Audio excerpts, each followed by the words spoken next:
más allá de la necesaria rentabilidad para los accionistas, a las grandes empresas se les exige también que generen valor para mucha gente, que tengan un impacto social. Estamos hablando de un impacto positivo por su presencia, por su actividad, que alcance al mayor número de personas posible, que deje una huella en la sociedad. Y de eso es de lo que vamos a hablar, del beneficio que crea una empresa más allá de la propia empresa y de sus accionistas. Lo vamos a hacer con Roberto Fernández Albendea. Bienvenido. Muchas gracias, María. Vamos a empezar en esta semana del accionista, en la que en unos días además va a tener lugar esta Junta General de los Accionistas, hablando de esa importancia que tiene el llegar más allá de la rentabilidad que le ofrece Iberdrola a los accionistas, porque en eso sí que Iberdrola tiene una larga trayectoria, en ser muy rentable para sus accionistas, pero el objetivo es ir más allá, generar valor a mucha otra gente, y de eso queremos que nos empieces hablando. Claro que sí, María. Mira, para empezar, empecemos por el accionista, ¿no? Como lo has mencionado. Iberdrola tiene una trayectoria impresionante. En los últimos 20 años hemos generado casi el 400% de rentabilidad para el accionista. Hemos invertido más de 120.000 millones de euros y además vamos a acelerar esa inversión. Calculamos unos 12.000 en el próximo año. Todo eso nos ha permitido mantener más de 400.000 puestos de trabajo en toda nuestra cadena de valor. Hablamos también de un modelo de negocio que tiene como elemento fundamental ser un modelo de negocio sostenible y que además pone atención en lo que es los grupos de interés. ¿A qué nos referimos cuando en Iberdrola hablamos de modelo de negocio sostenible y grupos de interés? Claro, un modelo de negocio sostenible es aquel que cuando planteas cómo lo operas, tienes en cuenta los impactos positivos y negativos alrededor de todo tu entorno, ¿no? Precisamente ese entorno son lo que llamamos los grupos de interés. Los grupos de interés son desde el accionista, los empleados, los proveedores, los clientes y, muy importante, las comunidades locales donde tú estás operando, ¿no? Nosotros partimos de nuestro propósito corporativo. El propósito corporativo es el por qué estamos aquí, nuestra intención. Y nosotros decimos que estamos para proveer una energía que sea limpia, sostenible, asequible, accesible para todos. Poniendo todo junto, eso es nuestro dividendo social, ese valor compartido. Cuando hablamos de los impactos medioambientales de la actividad de una empresa o de los derechos laborales de esos países donde manufacturan, estamos hablando no solo de evitar los impactos negativos, cómo se crean también, cómo se maximizan esos otros impactos, los positivos, en el día a día del trabajo de Iberdrola. Pues para ello, partiendo de que la función social de la empresa es crear valor y un valor compartido para la sociedad, lo que importa es que desarrolles tu propósito con eficacia, con eficiencia y de que además que lo hagas mirando a tu alrededor. Es el qué haces y es el cómo lo haces, ¿no? Entonces, nosotros desarrollamos un modelo de negocio que creemos que además da una solución a una necesidad social, que es una energía, como te decía antes, limpia, sostenible, asequible, eficiente, ¿no? Y disponerla y proveerla y suministrarla a nuestros clientes de un modo sostenible. Y nosotros somos capaces de hacerlo. ¿Y cómo se afronta, cómo se desarrolla ese enfoque? Pues es curioso porque todo arranca del documento fundacional de una compañía que son sus estatutos sociales. Ya en los estatutos sociales de Iberdrola, el artículo 7 dice que Iberdrola, su objeto social debe orientarse a la creación de valor para todos los grupos de interés. Y continúa diciendo que tienes una aportación de valor compartida con especial atención a los objetivos de desarrollo sostenible de Naciones Unidas. Arranca en nuestros estatutos y eso se despliega a través de la estrategia y las operaciones del grupo. Tiene mucha presencia esos ODS, esos Objetivos de Desarrollo Sostenibles que establece Naciones Unidas. ¿A qué te refieres exactamente? Es interesante. Los ODS, a veces la gente no conoce. Los ODS es una herramienta fundamental de Naciones Unidas. En el año 2015, en Naciones Unidas se llegó a un pacto donde se definieron los grandes objetivos de la humanidad. Es un llamado internacional a acabar con la pobreza, con la injusticia, con el daño al medio ambiente, ¿no? Es lo que se llama la Agenda 2030. Son 17 objetivos que están interrelacionados entre sí y que tienden a buscar una sociedad más equilibrada y mucho más justa. Estás hablando de unos objetivos para crear una sociedad más equilibrada, más justa, que implican, lógicamente, a todos los estados que participan ahí, en Naciones Unidas, a todas las instituciones, pero las empresas privadas, ¿qué papel tienen? ¿Qué deben hacer en ese camino? Pues las empresas privadas tenemos y debemos y podemos contribuir a la Agenda 2030. ¿Por qué? Porque disponemos del capital, de los recursos, de la experiencia. Desde cada una de nuestras áreas de actividad podemos contribuir y debemos hacerlo. Muy importante, aspectos de colaboración público-privado, donde nosotros contribuimos con nuestra experiencia y ayudamos a las instituciones públicas a desarrollar actividades que mejoran y contribuyen a estos ODS. Nosotros somos muy activos. La agenda, como te dije, se pactó en Naciones Unidas en el año 2015, pero ya en el año 2002 nosotros nos asociamos al Pacto Mundial, en el año 2004 nos asociamos a la Red Española del Pacto Mundial y años después, hoy, la propia consejera de Naciones Unidas reconoce a Iberdrola como una compañía LEAD. Quiere decir que somos una compañía de las que estamos en el liderazgo y en la contribución y en el apoyo a Naciones Unidas en esta agenda. ¿Cómo podríamos explicar en qué consiste esa contribución? Me estás explicando ya que el compromiso viene de muy atrás. Antes del 2015, Iberdrola tenía claro que ese era el camino, pero ¿cómo lo traduce en el trabajo diario? Podemos utilizar la herramienta de los ODS como una guía de mi explicación, ¿no? Y empezaría yo quizá por el ODS 7 y el ODS 13, que son los objetivos que más aplican a nuestro sector. El 7 habla de energía accesible, segura y sostenible, y el ODS 13 habla de la lucha contra el cambio climático. Claro, estos dos objetivos en nuestro caso representan perfectamente nuestro modelo de negocio, que como sabes es invertir en generación renovable como método de descarbonización de nuestro modelo energético, invertir en redes inteligentes que permiten llevar la energía de una forma eficiente a todos nuestros hogares y a todas nuestras empresas y instituciones, y además invertir en almacenamiento inteligente y eficiente, que es el que permite gestionar la complejidad que viene de un sistema basado en renovables, ¿no? Fíjate, después de 20 años, como decía antes, 120.000 millones, Iberdrola hoy produce un 70% menos de emisiones que nuestros competidores europeos, 70% menos. Estamos ya por debajo de los 100 gramos por kilovatio hora, que es una cifra de referencia en la Unión Europea en regulaciones tan importantes como los de la taxonomía, y además tenemos un objetivo de descarbonizar totalmente la compañía mucho antes de 2050, que es la referencia que Europa ha marcado. Ese objetivo medioambiental, ese trabajo con un horizonte verde muy definido, ¿deja a alguien por el camino? ¿Deja a alguien atrás? Pues hay un riesgo, y eso es verdad, hay un riesgo, ¿no? Nosotros desde Iberdrola estamos apoyando todas las iniciativas de transición justa donde podemos estar, ¿no? Y para eso es muy importante involucrarte con las comunidades. Hay dos tipos de riesgo. Uno es el riesgo de acceso a la energía. Como dato importante, en España Iberdrola da cobertura al 100% de los clientes vulnerables. No se corta a ningún cliente el suministro por situación de vulnerabilidad. Para eso, pues ya hace años suscribimos acuerdos con comunidades autónomas y ayuntamientos para que nos ayudaran desde los servicios sociales a detectar esas situaciones y a evitar un corte en esa situación penosa y triste. Y por ponerte otro ejemplo, en un país como Brasil y en algunos países africanos y centroamericanos tenemos un proyecto de electricidad para todos donde nos hemos propuesto dar acceso a la electricidad a 16 millones de personas que hace unos años no tenían. Ya hemos conseguido llegar a la cifra de 9 millones y continuamos avanzando.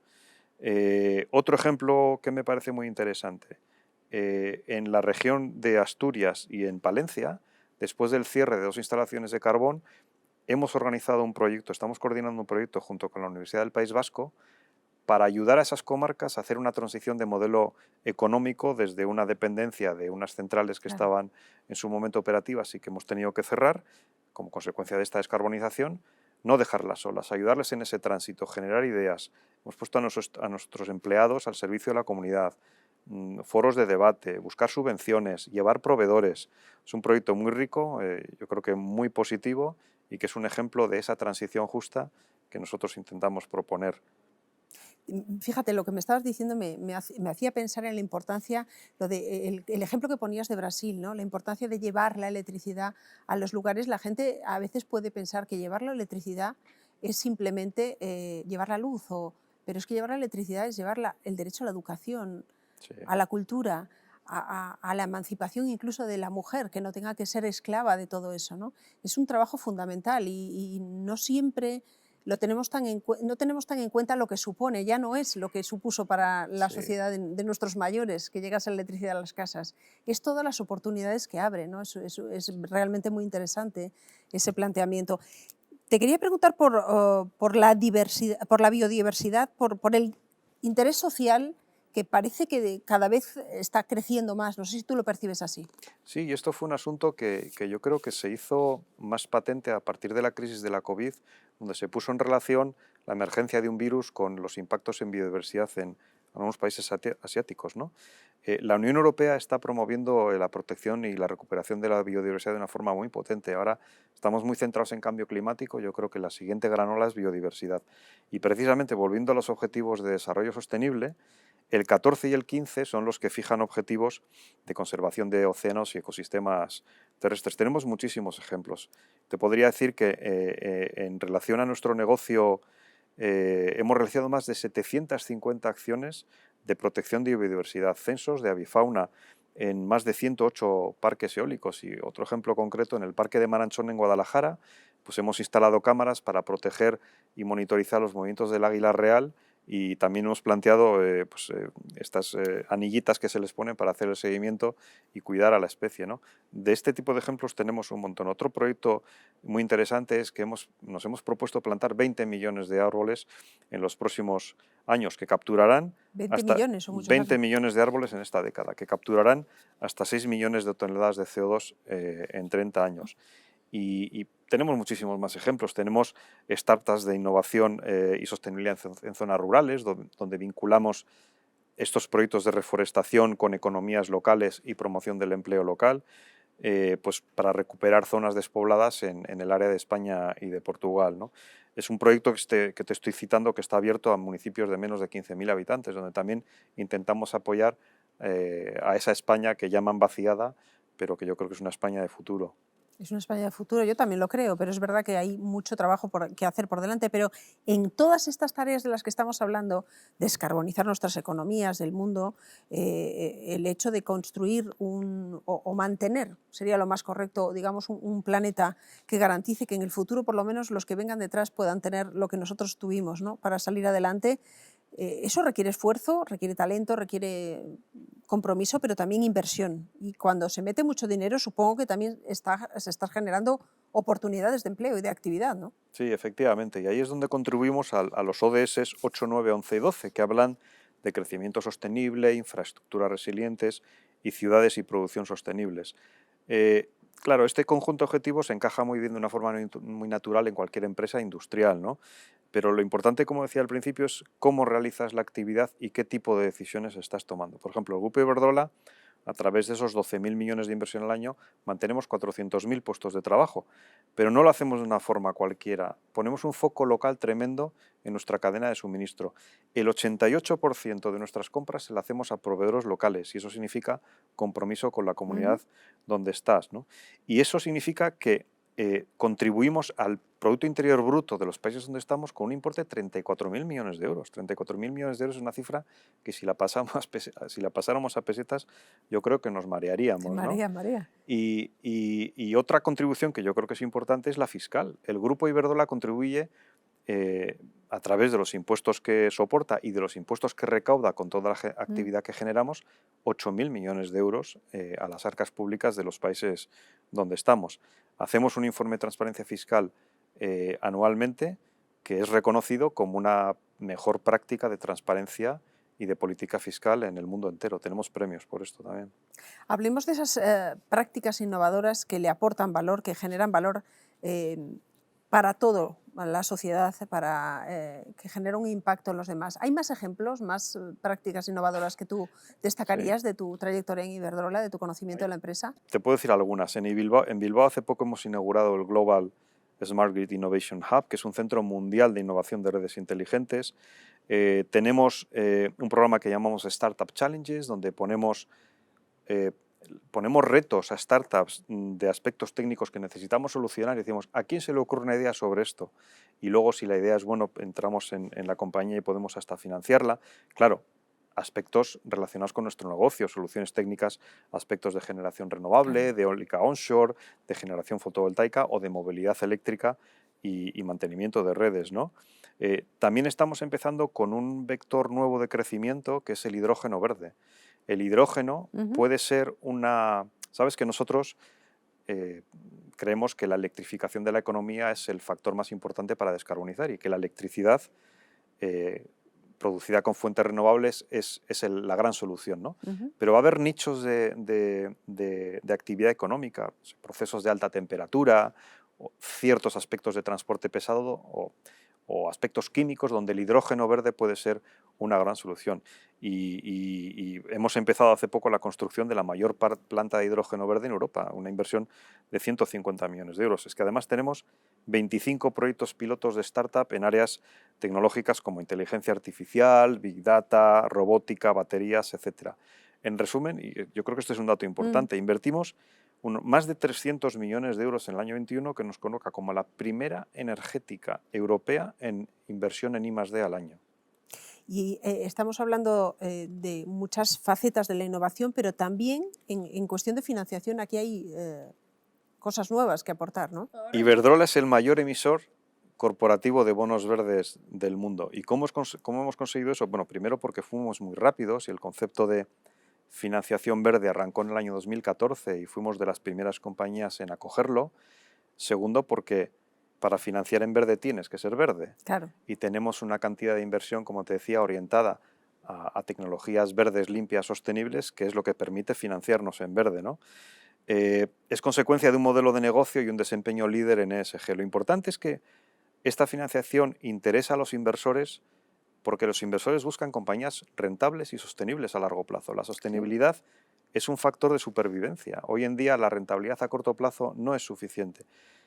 Esos inversores institucionales, que suelen ser extranjeros y que manejan ahorros de personas como tú y como yo, fondos Sí, de sí, sí. pensiones, fondos de ahorro, es decir, que están gestionando el capital que a mucha gente le va a permitir jubilarse y tener un complemento, cuando buscan compañías como nosotros, compañías rentables, pero muy Con futuro. sostenibles a largo plazo. Y nuestro enfoque de sostenibilidad pues, está muy apreciado. Eso es lo que nos ha convertido en el mayor emisor de bonos verdes. Todo esto que estamos hablando, toda esta actividad, ¿cómo impacta en los que no estamos dentro de Iberdrola? ¿Cómo impacta a la sociedad, en los que estamos fuera? Pues de muchas maneras, porque nosotros, como te decía, ponemos un foco muy fuerte en las sociedades. El Grupo Iberdrola, en las distintas filiales que tenemos en el grupo, contribuye a distintas fundaciones, tenemos una en cada país de los principales, y las fundaciones realizan una acción social, yo creo que meritoria. En España, por ejemplo, que la Fundación hace más cosas, pero en el aspecto de acción social contribuye en programas de colaboración con 35 entidades que benefician a 40.000 personas. En Escocia, 35.000 beneficiarios. En Estados Unidos, 80.000. En total calculamos que, teniendo en cuenta todos los programas de las fundaciones, estamos beneficiando a más de 2 millones de personas, ¿no?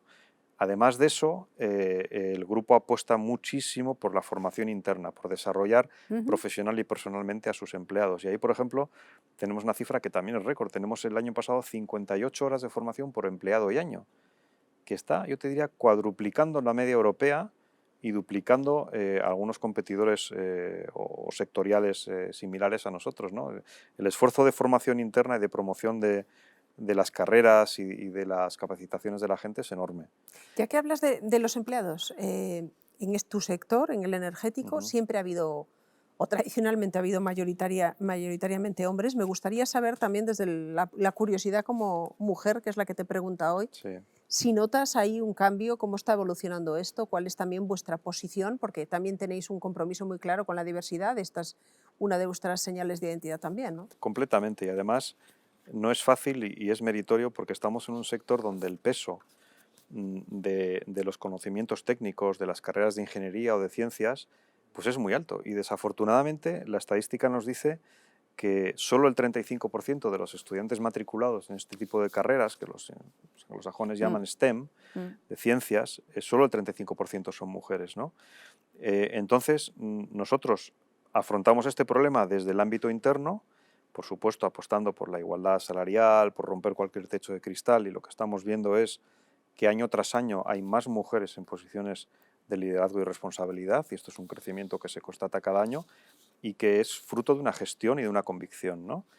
Y para afrontar el problema de partida, que es la menor presencia de la mujer en el mercado laboral en este tipo de carreras, pues estamos intentando impulsar lo más posible y colaborar pues, con instituciones públicas para impulsar la presencia femenina. Tenemos programas en España, una cátedra Mujeres STEM en Sostenibilidad y Movilidad, tenemos programas en el Reino Unido pues también para facilitar la reincorporación de la mujer después de unos años en los que ella ha podido estar fuera del trabajo en Estados Unidos. Es decir, hacemos múltiples esfuerzos pues para intentar promover ese cambio cultural que creemos que es necesario, ¿no?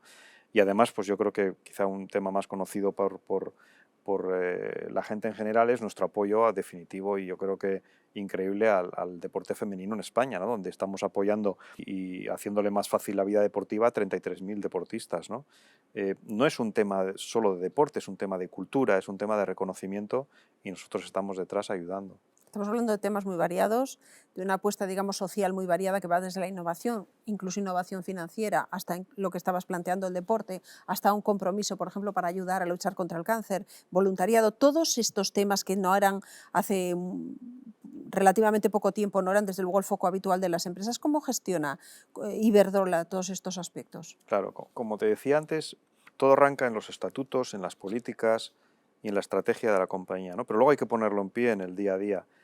Y esto es casi de manual de escuela de negocios. Aquí lo que hay que hacer es analizar dónde puedes contribuir, ponerte objetivos, hacer transparentes esos objetivos, comunicarlos a la sociedad y al final vincularlo a la remuneración de los equipos directivos, de los equipos directivos medios y elevados de toda la compañía, ¿no? Es casi de libro, ¿no? Pero de esa manera funciona y no es tan habitual como te puedes imaginar, pero en nuestro caso funciona así. Nosotros somos súper transparentes. Tenemos una estrategia clara, tenemos unos objetivos claros, los comunicamos y los vinculamos a remuneraciones. Te plantearía dos preguntas. Una es, ¿de qué te sientes más orgulloso? De todas estas tareas de las que estamos hablando, de toda la experiencia de tu trabajo del día a día, pero también cuáles son los retos que te marcas, que os marcáis como empresa. El gran factor de éxito de Iberdrola ha sido una capacidad de anticipación y de innovación que nos permitió en su día ser líderes en el crecimiento de renovables, que hoy, gracias a esa innovación, estamos en una posición líder mundial, y que hemos sido capaces de anticiparnos y de innovar, de cambiar el modelo de negocio, de recorrer gran parte de ese recorrido de descarbonización que otras compañías nos siguen 10 años atrás. Hemos sido capaces de hacer todo eso integrando expectativas de grupos de interés, integrando ese concepto de valor compartido, respetando el medio ambiente, promoviendo la presencia de la mujer, contribuyendo en las comunidades donde estamos, apostando por nuestros proveedores locales. Pero hemos sido capaces de crear un modelo de negocio rentable, sostenible, innovador, anticipador y comprometido con sus comunidades. ¿Y tú crees que toda esa tarea que hace Iberdrola está reconocida? ¿Que todo eso se ve, se nota, se percibe? No, sin duda. Existen unos agentes que son proveedores de índices de sostenibilidad o rankings de sostenibilidad o de medioambientales, y lo que te puedo contar es que no hay una compañía en el sector con estos resultados. Nosotros estamos en el Dow Jones Sustainability Index, que es un índice de los más reconocidos desde su inicio, 22 años seguidos. Estamos en otro índice que es un índice de género, de diversidad de género, en el Bloomberg Equality Index, desde su inicio, hace 5 años. Tenemos AAA en MSCI, somos nivel A en CDP, que es un índice muy conocido de medioambiental. Y además, recientemente hemos sido reconocidos como una de las 100 compañías más sostenibles del mundo, en otro índice que se llama Global 100, y que es complicado. De hecho, nos sitúa como una de las primeras 25 y somos la única española. Entonces, la respuesta es sí. También estamos en índices éticos, estamos reconocidos como una compañía ética por el Ethisphere o el Standard Ethics, ¿no? En definitiva, yo creo que todo ese reconocimiento queda reflejado en 600.000 accionistas que año tras año y junta tras junta expresan su satisfacción y su convencimiento y su respaldo a la compañía gracias a los resultados ambientales, sociales y de gobierno que les presentamos. Bueno, todo termina trascendiendo y todo termina teniendo un reflejo, y esta conversación yo creo que también ha servido para reflejar eso que hoy en día se le exige a una empresa, que no podemos seguir limitándonos a ver una empresa en función de sus resultados, de su actividad industrial y comercial, que ya no es posible limitarse a eso, porque ahora, sobre todo a las grandes corporaciones, y es el caso de Iberdrola, se les está exigiendo que tengáis una sensibilidad social, pero que tengáis una coherencia, ¿no? Que la demostréis en vuestra actividad diaria, que no sea algo accesorio, que forme parte de la forma de hacer y de trabajar. Yo creo que esta charla ha servido también para comprobar hasta qué punto llega ese compromiso. Muchísimas gracias Muchas gracias, María. por esta conversación. Ha sido un placer, sí.